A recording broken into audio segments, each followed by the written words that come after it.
is recorded. All right, so with that, a couple of housekeeping notes. You're here in the first Campus Research Computing Consortium, aka CaRC, Systems Facing Track Meeting of the Year. Thank you so much for joining us. We have a couple of announcements. We have two new steering committee members. That's Nick Eggleston. He's a cyber infrastructure engineer at the Federal Reserve Bank of Kansas City. And we also have Ben Nickel that's joining us as an HPC systems administrator at the Idaho National Laboratory. Please join me in welcoming both Nick and Ben to our systems facing track coordinators group. I'll also mention that we still have one remaining spot on our committee. So if you enjoy the call today and would like to participate in organizing these calls and other activities around the systems facing track, please do reach out and let us know. We're particularly interested in connecting with early career individuals to inform that perspective on our track. So if that interests you, please do reach out. So with that, it's my great pleasure to introduce today's call topic, which is container adoption in campus high-performance computing, being presented by Richard Lawrence, HPC user support specialist at Texas A&M. This call topic came to us through our participation in PERC, where Richard gave a very compelling presentation on him and his team's delivery of container services for the Texas A&M research community. There's a few particularly compelling bits that I'm sure y'all will find very interesting as the talk kicks off, and then we'll have some time for questions afterwards. If questions come up, you can add them to the call document that's Brian's been posting. But we do prefer folks to speak out in the open air when we have time for calls. But if you don't have the ability to do that, we totally understand. So please feel free to put your questions in the call doc, put them in the chat. We'll queue them up for the end. So with that, please join me in welcoming Richard to go ahead and present and kick it off. Over to you, sir. Traditional A&M greeting. Howdy, my name is Richard Lawrence. I'm a user support specialist with the High Performance Research Computing Group at Texas A&M University. I attended PERC 24 to give a presentation about my paper, Container Adoption in Campus High Performance Computing, which is about our experience providing container support for our researchers at Texas A&M. This is essentially a duplicate of that presentation. I changed the title slide so that it's clear that I'm currently speaking on January 16th, not at PERC anymore, but the rest of the content is not different. So if you didn't get a chance to attend my presentation at PERC, this is your second chance. So we have multiple supercomputing clusters at A&M, and for this talk, I'm focusing mainly on our most novel cluster, which is the ACES cluster. ACES is a test bed for novel accelerators. So examples of accelerators being GPUs, but we also have other things. And ACES is allocated via the access mechanism, which is available nationwide.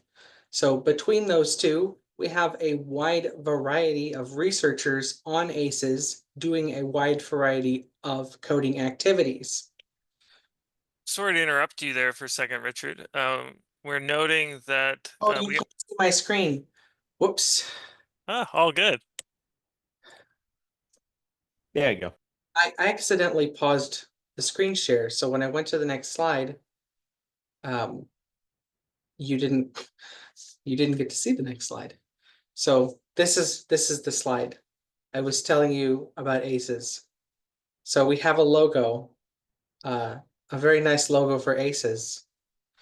I guess I should give you a moment to read and let you catch up.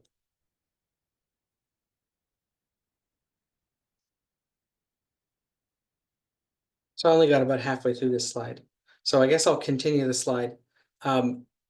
Containers are especially important on ACEs because we're supporting a wide variety of researchers doing a wide variety of different tasks, ranging from code development to data analysis, that it would be impossible for us to manage all of those software stacks ourselves.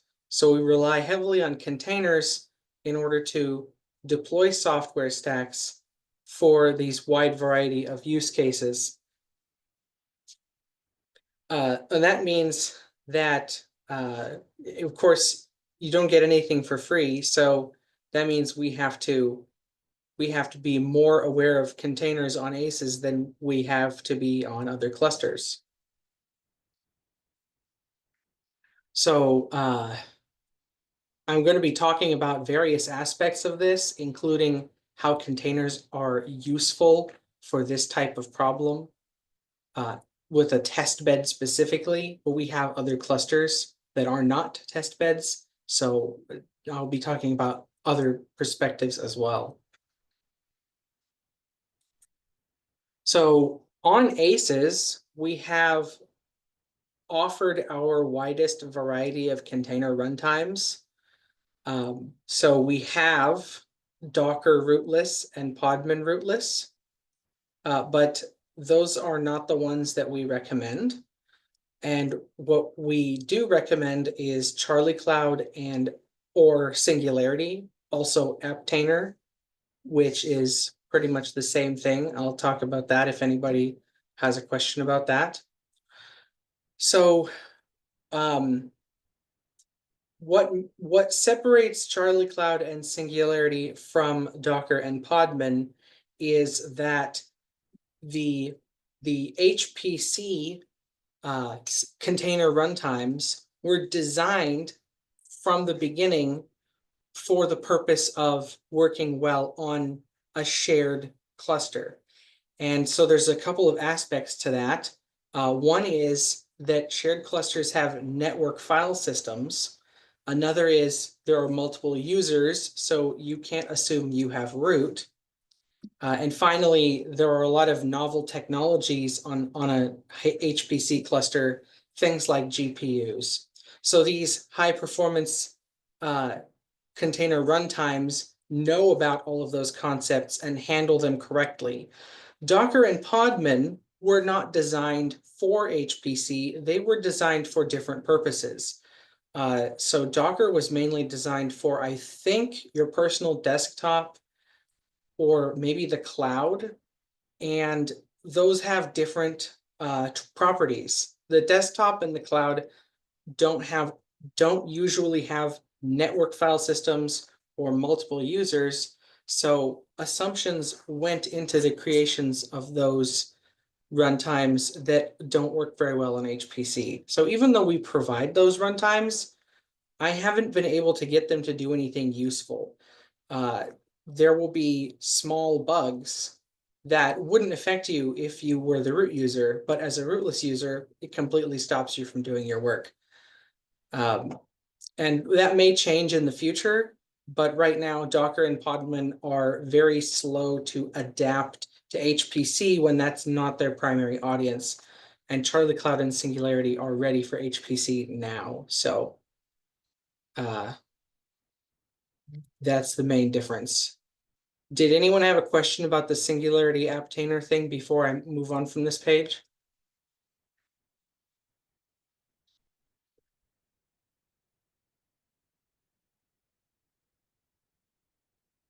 I didn't see a question, so I'll move on from this page. I wanted to talk about different use cases for containers at HPC centers. So we have a variety of different levels of expertise. We have students who are just learning Linux for the first time, all the way up to software developers who were there when Linux was created. So we have people doing different types of tasks. And so where do containers fit in that person's view of computing actually makes a huge difference in how we need to support them. So the first use case is researchers creating and sharing their own containers. So that would be something like a software developer who's making some changes to some code. Then they need to build a container image that contains the updates that they've just made so that they can upload that container image to a repository for other people to use. And a test bed is a good place for creating containers because you have access to those novel hardwares before other people do. The next use case is researchers reproducing results using others' containers. By reproducing results, I don't mean the results of the science, I mean the results of the build. So a common use case is something like a biologist needs a very complex software stack to do genomics. And, a few years ago, one of them figured out how to build that software stack, and they don't want to have to go through that every time.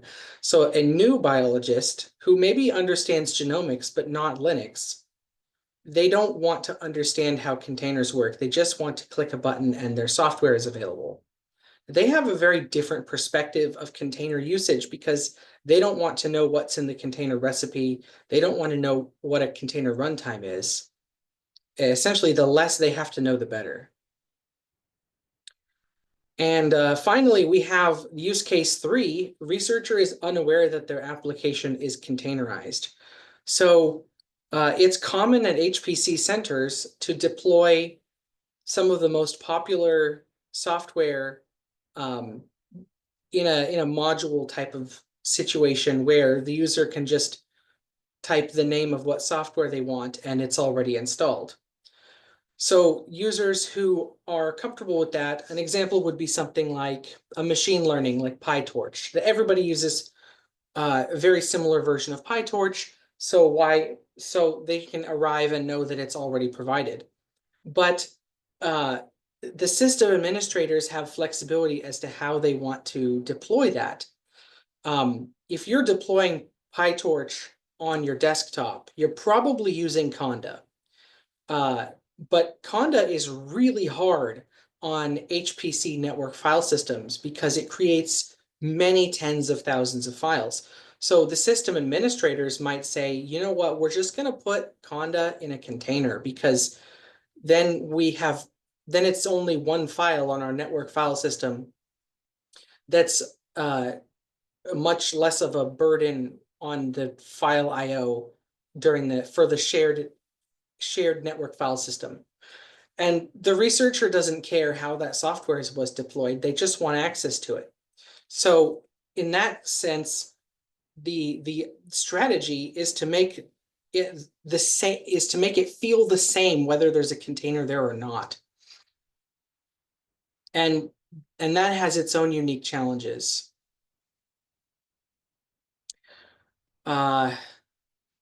So ACES is a test bed that has a lot of GPUs.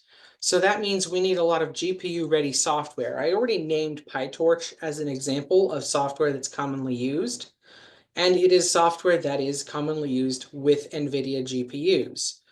So if you want a PyTorch in a container and you're not going to install it with Conda, then probably the cleverest thing to do is to go directly to NVIDIA and ask them for a container, because who knows better how to build software for NVIDIA GPUs than NVIDIA themselves.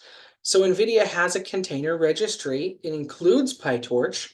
So this is something I do all the time. I go to NVIDIA Container Registry, I find their PyTorch page, I click Get Container, and I see what the URL is for their recent PyTorch build. Then we can pull that container image to the cluster and deploy it. We can give it to users. We can use it directly. We can make it into a module, and the users have no idea that it even is running in a container. And it's going to be highly performant because NVIDIA, really, they do know what they're doing. I don't think I've ever been able to build anything that ran faster than what I found in NVIDIA Container. I really like this resource. So the NVIDIA Container Registry page usually has instructions for Docker because Docker is the most popular container runtime across different platforms. But since Docker is not the recommended platform, not the recommended runtime on our platform, we have to do a small conversion from the Docker syntax to the, for example, Singularity syntax, which is not a big deal. You can see we just had to add a couple of keywords. I have warning, do not attempt, because this image is large enough that it will take a while to download, and it didn't want you to accidentally waste your time trying to do that. So what can we do with a container image after it's been downloaded onto the cluster? Well, we need to be able to let researchers do their work. And since this PyTorch is a Python-based software, researchers need to be able to write Python code so they can do things like import PyTorch. So the Python IDE that we support most heavily is the Jupyter Notebook IDE, which is a popular IDE for Python code development. And since our portal is powered by the Open On Demand framework, we have an Open On Demand interactive app form that will allow you to launch a Jupyter Notebook.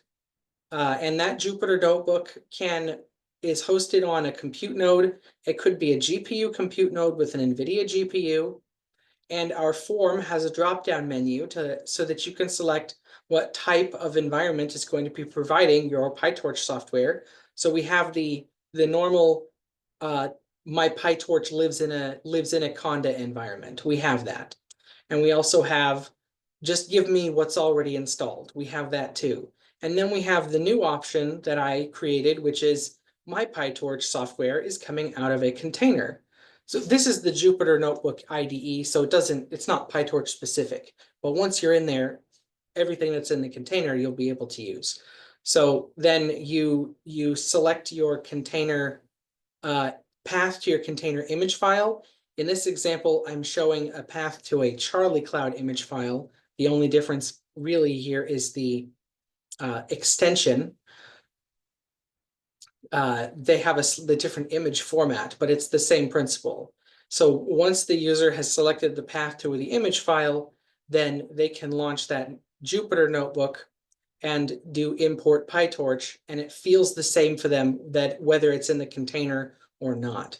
So that really accelerates onboarding those newer researchers who are like, they're okay with Python, but they definitely don't know how containers work. All they have to do is remember where they put that file on disk. So this screenshot was captured on ACES, and we also use this screenshot to train researchers. So I do container training courses every semester, and I actually walk users through setting up this form so that I know that the people who are on our clusters are aware that this is how I think they should be doing this. This is easy for them. I'll talk more about that training on a future slide. For now, I want to talk more about those image formats. You can see here that I've got an image format, which is the Squash FS image format. So there's more than one image format for container images, and you need to know about them because there's not one that solves all problems. There are two main categories of image formats. You have your directory image formats, and this is essentially the native file format of Linux software. It's just a replica of a Linux operating system software tree. You've got your /usr bin, you've got your /var, whatever. And the software is in there somewhere. And then the container, you just unpack that directory onto a subdirectory of the actual physical file system. Directory format images are slow to read and write from, especially on network file systems. In fact, you definitely should not put a directory format image on a network file system. Where you need to put those is on local file systems. If you've got an NVMe drive local to the node, that's perfect. That will be able to handle the reading and writing of those thousands of files without slowing down the cluster for everyone else. And of course, the reason why you want the read and write capability is so that you can edit your images. If you're doing software development, if the image you downloaded doesn't quite have everything you needed, you can just add a couple more items and then save your image again. So once your image is stable enough that you don't need to change it every time you want to run, then you need to compress it to a single file image format. And so my favorites are the SquashFS image format and the SIF, the singularity image format. Those are single file formats, which means that they're read-only because you can't make small changes to a large single file. But they're also fast to read because there's only one metadata lookup to fetch any bit of information out of the file. So they're safe to put on your network file systems like Lustre. So if you have a Lustre file system, you put your Squash or your SIF on the Lustre file system, and then any node in your cluster can read out of that container image performantly. So that's one of the main things about the modern container runtimes is how do you get them to work over network file systems? Essentially, this is how.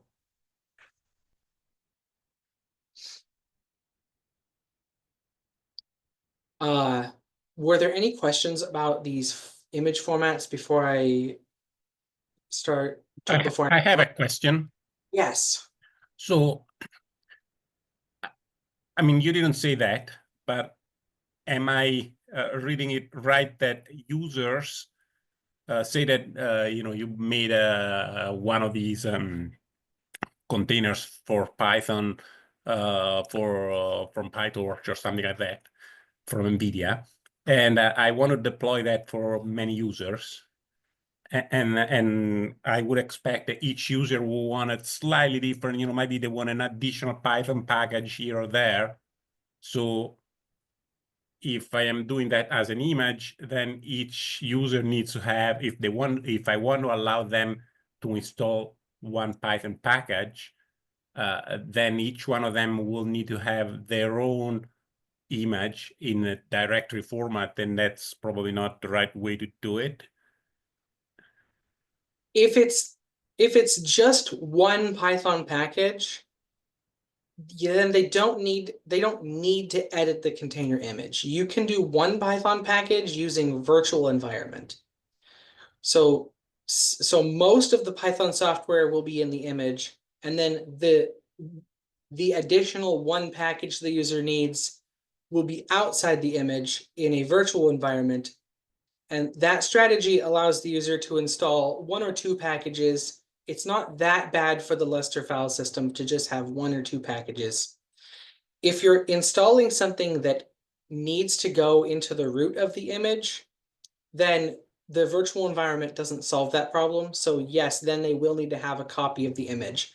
So what they will do is the user will unpack the image that you centrally deployed into a directory format on a compute node, install a couple more things, and then repack it up into a single file format and put it back in Lustre, but in their personal directory in Lustre. So on our clusters, we call the Scratch area, each user has a personal Scratch directory on the Lustre file system. That's how we named that. So they would copy from the central one into the local storage as a directory, add one or two things, and then copy back to Lustre, but as a single file again. So that would be if you had to install something like a Linux tool, something like a network tool that doesn't go into a virtual environment. If it's just one or two Python packages, a virtual environment is fine. But there's obviously lots of options here. If you understand how to modify container images, then it unlocks lots of different ways you can solve that problem. But for one Python package, I would not recommend copying the whole image. I would recommend teaching your users to use the virtual environment. So then their workflow would be singularity, run, image, and then within that, their script would be source, virtual environment, bin, activate, and then finally Python script. Okay. I mean, besides the container, which we are not using at the moment, that's a workflow we already are using. So that will work for the container too. So yeah, that sounds great. Thank you. The virtual environment package has to be in the container, but you can ensure that that is in the container that you have centrally installed. So then you know that it will work for your users. So what do you mean that it needs to be in the container? In order to create a virtual environment, you have to be able to execute the venv module. Oh, okay. So, but just that, not The venv package itself needs to be in the container image. Sure. So sometimes I download an image and I try to venv and it says, I don't know what that is. Then I know I have to add that to the image. But that's a one-time cost for the system administrator, so it's not a big deal. But I mean, my concern is more that user A wants NumPy 1 and user B wants NumPy 2.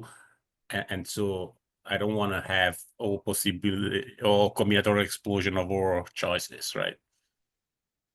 Containers do not solve the combinatorial problem. That is correct. Right. Yes, but if user can modify that in their virtual environment, I just do the hard part to install into the container, and then whatever they want to change or add, they can do it individually, like they do now. Yes, that is correct. In a sense, it matters less whether the container is there or not. You want the users to be able to have the flexibility, and that is, if you're doing it right, they will have that flexibility. Thank you for your good question. I do want to move on to the next slide. So I said that I give container training every semester. I actually have several different container courses that I have done. I changed the names a couple of times, but if you look at just if you look at just spring of 2024, this one is representative pretty much of how I've settled down into it. So I have two flavors of my short courses. I have oh, sorry, my head is blocking that. Let me turn off my head. So I have the fundamentals of containers course. And in that one, I teach both Charlie Cloud and Singularity, but I only teach the most basic container activities, like how to modify an image by adding one or two more things to it. But I don't teach any scientific software. I'm focusing on what really is a container, what can you do with a container. And then in the other flavor of my course, I have containers for scientific workflows, where I pick one container runtime, and I don't teach so much what containers can do in general, but instead I teach, here's what you need to know to run scientific software. So in that course, I actually download the PyTorch container image and start it and run PyTorch, because it's for a different audience. So I'm in both courses, I'm going to teach, this is what a container image is. This is how you run a container image. But in one, I'm going to go more into, here's different things you can do with containers. And in the other, I'm going into, here's how we use that to do your actual science. So that way, users who are looking at this from different perspectives can feel like we have something for them. And the next thing I'm going to do is I'm going to try to figure out how I can get like Docker in there as well as a, to let them know what we have it. But I let them know that it's not the one they want. Sometimes you have to provide the counter example. So after I did these short courses, I did some tracking to see if the users were attending my short courses, were staying on the clusters, and using those same container runtimes. So I'm charting here Singularity users and Charlie Cloud users on 3 different clusters and then also referencing the points in time when I taught those container runtimes. So we can see that that Singularity is a lot more popular on average than Charlie Cloud. It's been around a bit longer. People know what it is. You can find instructions for it on the internet. So there's a consistent user base of researchers using Singularity throughout the year. And my training events don't make much of a dent in that. For Charlie Cloud, it's not as popular. There aren't as many users using it throughout the year. So there's a very strong correlation between my training events and the presence of Charlie Cloud users. I don't see much evidence that the people I have trained are staying on the cluster where I trained them. So ACES is a test bed. You come in, you learn something, then you're meant to go and migrate to a production cluster when it's time to do your heavy computations. So the fact that I don't see them staying on the cluster actually doesn't prove there's a problem, because maybe it means they're moving on to production clusters where I'm no longer tracking them. So that's one of the things I wanted to follow up on in my next paper on containers that I hopefully will be presenting at PERC 25.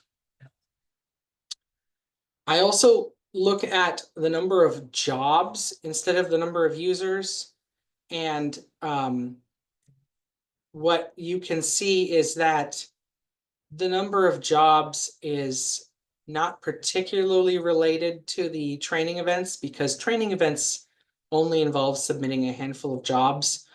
But instead, there will be periods like a seasonal periods of users who individual users will submit a lot of jobs. So I guess I don't know if there's anything we can really conclude from that. I'm just showing it, I guess. So another topic is Kubernetes.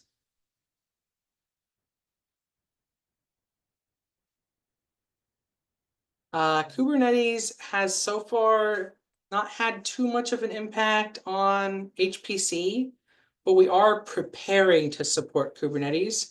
We do have some nodes set aside in a small test cluster where we are learning how to make Kubernetes do something useful. Things like authentication are tricky, knowing what kinds of resources to allocate. So we're still learning how to do this, but it is coming. So you might ask, why Kubernetes? Well, the thing is, because Kubernetes came from the cloud, it targets a different use case than HPC. Cloud use cases are primarily short bursts of high intensity calculations, followed by maybe some periods of less activity. And that's very different than HPC, because in HPC, typically we have a very large workload, and the researcher just wants all that work done as soon as possible, and it's going to take a while. So there's not a period of inactivity. There's just work and work and work and work until you're done. So the use cases for Kubernetes are things like interactive work, where the user is in the loop. So the user is talking to a chatbot. So there will be a few seconds where the chatbot is calculating, and then a few seconds where the user is calculating. And when the user is calculating, the chatbot is idle. So Kubernetes would be a good solution for that because Kubernetes can scale up and down while the user is interacting, and therefore fewer resources can serve more users. Or something like remote sensing, where the data comes in, but you don't know when. You just have to wait around for it to come in. So Kubernetes will eventually be relevant, we predict, on HPC, but users haven't started asking for it yet. That's actually the end of my talk. I would like to thank our sponsors. We have multiple grants from the National Science Foundation, and I would like to thank some individuals, for example, Megan Finney from Los Alamos National Labs, who actually helped to start our Charlie Cloud training platform. We were, as far as I know, the first university outside of Los Alamos to actually start training people how to use Charlie Cloud. And I would like to thank the Access CSET program because they rewarded me for creating some of those trainings with a grant to visit Supercomputing 23, which I have greatly enjoyed. Awesome. Thank you so much, Richard. We really appreciate that talk. I certainly got a lot of value out of it. I think I went over time. Was I supposed to only take 20 minutes? No, you got this whole session. So now we have plenty of time for questions, and we do have one already loaded up, which is, what would be the most compelling advantages to Charlie Cloud over Aptainer? Okay, that's a good question. I see that that question came in from a Michael Strickler. So Charlie Cloud and Aptainer are they're being developed in parallel by different teams. So at any moment in time, one of them may have a feature the other doesn't have. It has been the case in the past that Charlie Cloud came out with a new feature first. And so at that moment in time, that was an advantage for Charlie Cloud. But then later, Aptainer also adopted that feature. So then we're back to parity. So over time, I don't think there's a long-term advantage to picking one over the other just due to their features. But they do have different feel to them. So Charlie Cloud is a kind of a do-it-yourself solution.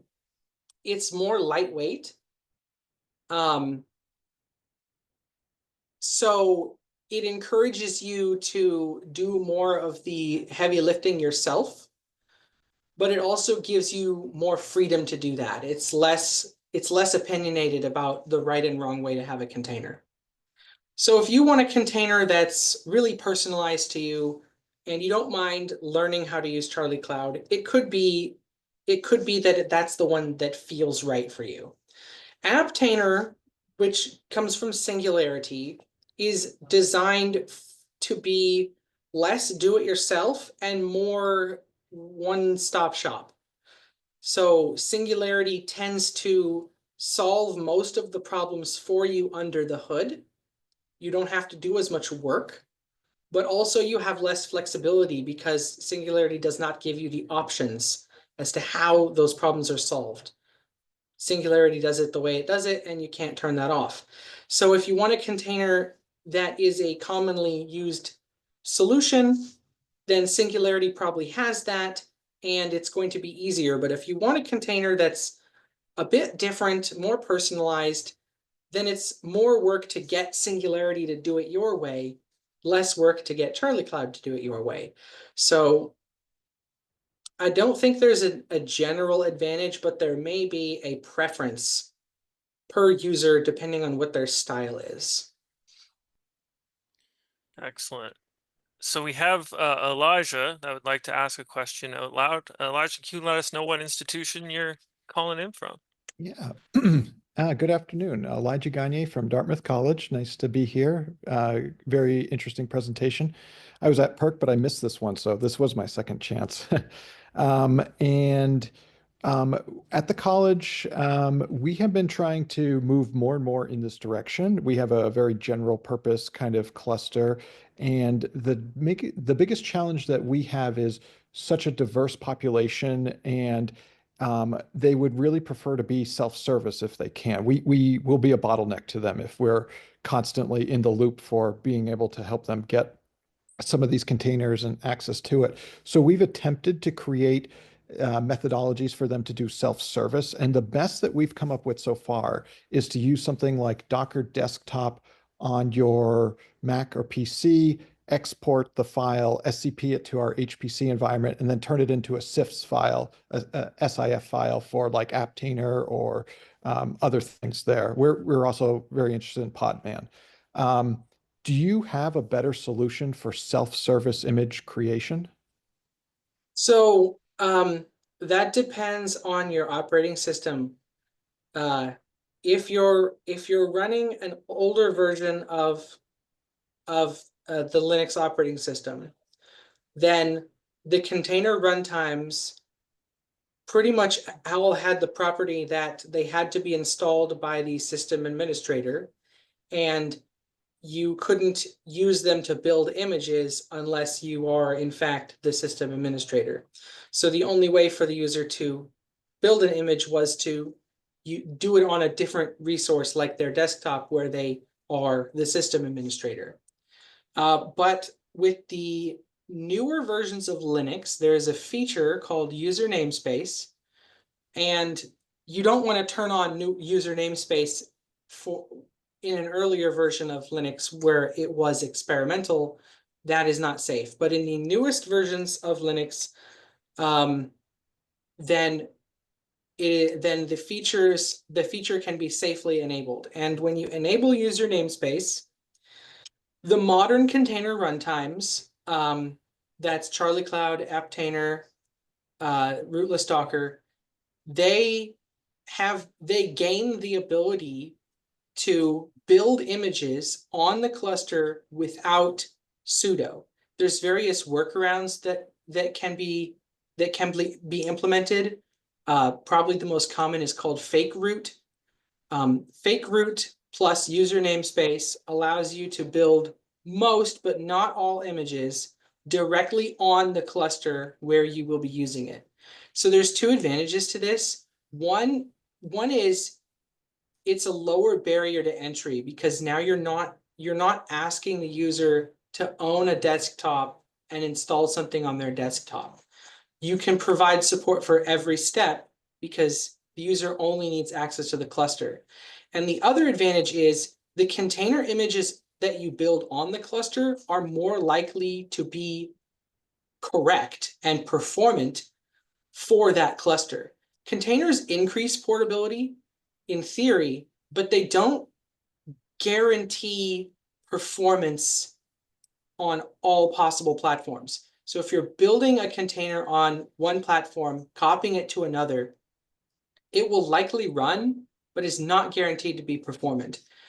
The only way to be sure that your container is to be performant is to build it on a platform that's very similar to the one where you will be using it. So this argument essentially is one of the reasons why Charlie Cloud exists in the first place, because Charlie Cloud wanted to be the first to offer that style of workflow. So if you're using a modern container runtime, and Singularity also has this now, by the way, and you're on a recent version of Linux, you can enable user namespaces, and then users can self-service build images from recipes directly on the cluster. They don't need sudo. And I didn't write my paper about that, but there are papers written about that, mainly coming out of Los Alamos, because that was one of the motivations for Charlie Cloud to pioneer this particular workflow.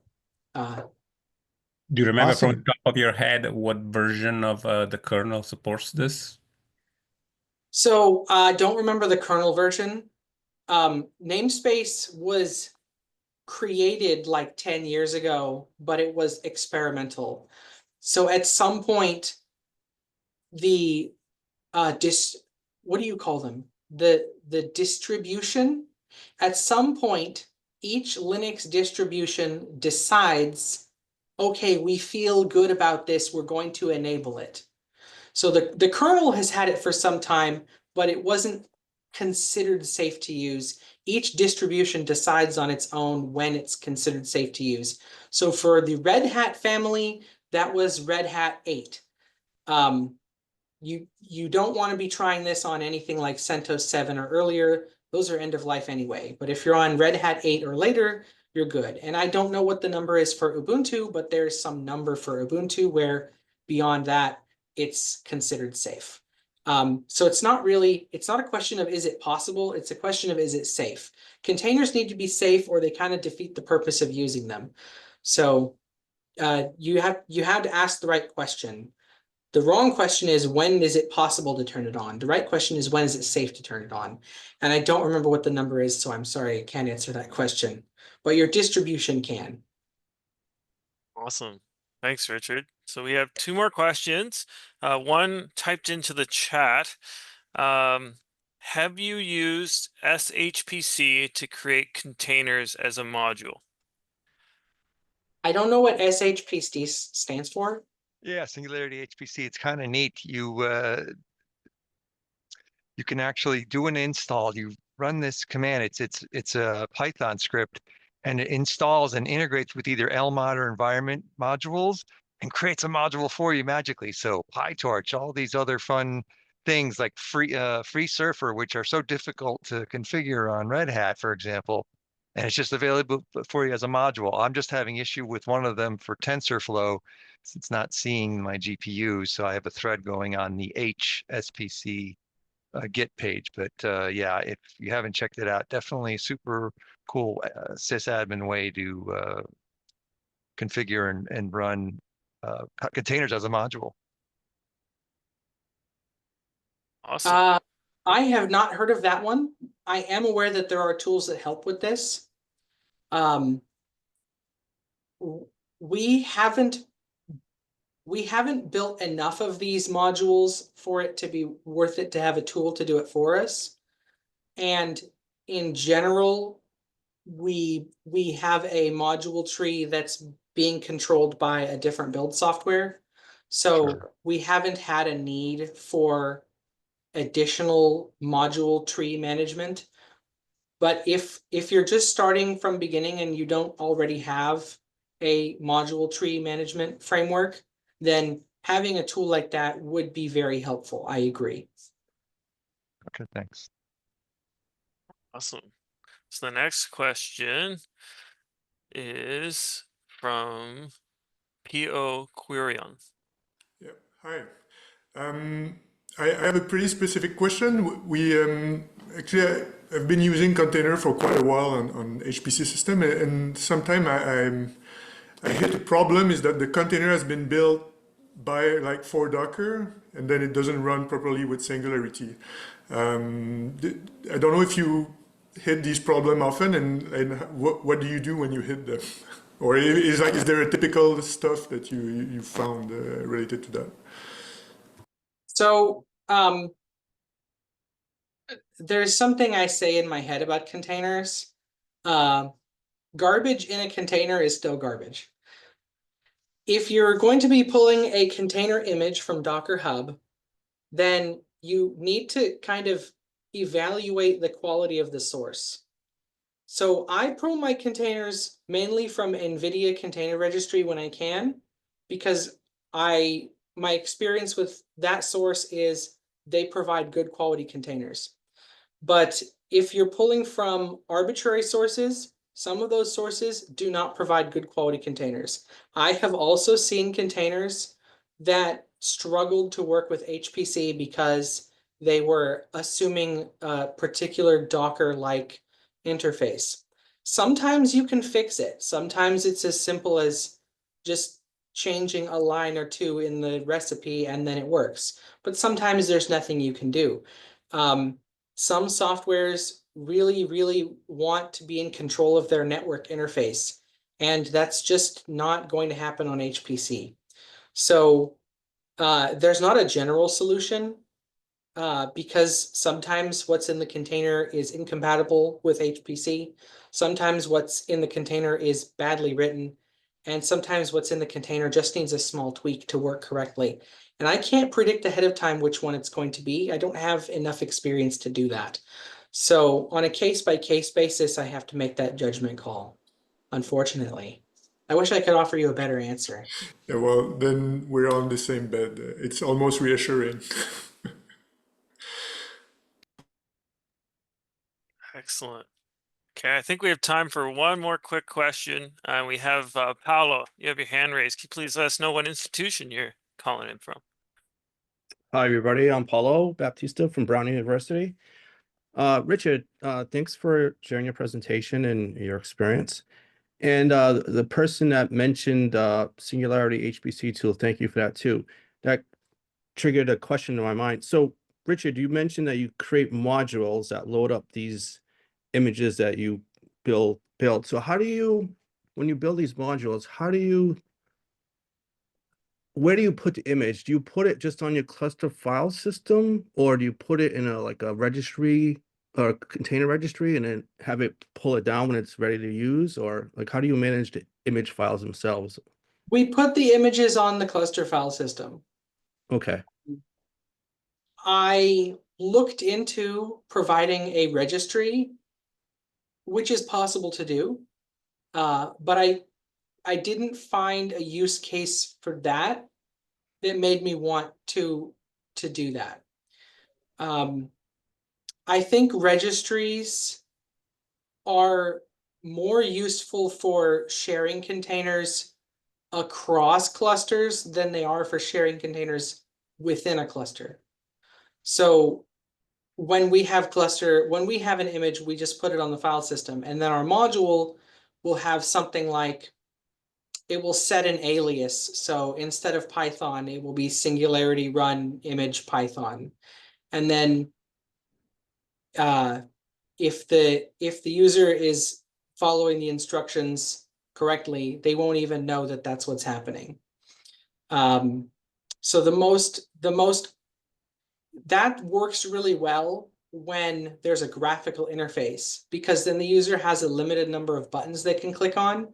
You can make sure that every button the user can click on will pass through your alias and correctly launch a container. Great. Thank you. All right. Thank you so much, everybody that asked questions. And thank you so much again, Richard. We really appreciated your time today. That was an excellent talk. I think the community got a lot out of it. I know I did. Thank you all for attending. Please stay tuned for our next call next month. We have something exciting lined up, so watch your inboxes and Slack channels for more information about that call topic. Thank you all and have a great day. Thank you.